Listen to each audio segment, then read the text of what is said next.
Цените на горивата и оваа недела ќе останат речиси еднакви, со минимална разлика од 0,50 дени за нивелирање на цената на безоловниот и дизелот.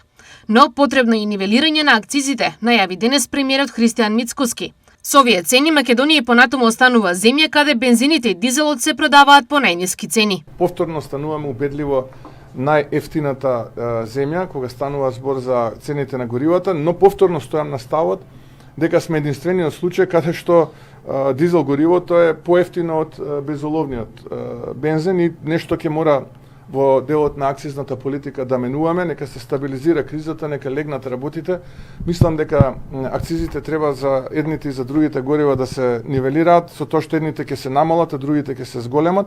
Такво е впрочем искуството и примерот со сите соседни земји. Никаде немаме поевтин толку драматично дизел отколку што е безоловниот бензин. Секаде во принцип дизелот е поскап и тоа многу поскап од безоловниот бензин. Осем бензините и дизелот, Македонија има најниски цени за керозинот, што го стабилизира и авиосообраќајот ни субвенции за голем број дестинации. Политиката на субвенционирање на авиолинии и отварање на нови продолжува.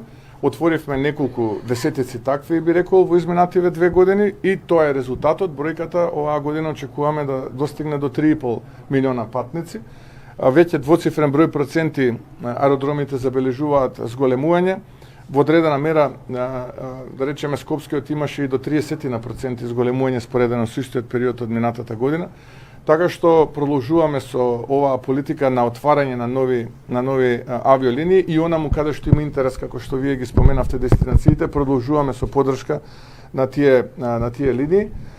За нас тоа е многу важно и како држава планираме да бидеме регионален хаб од каде што ќе може да се поврзат граѓаните од регионот со останатите дестинации во Европа, па зошто да не и во светот.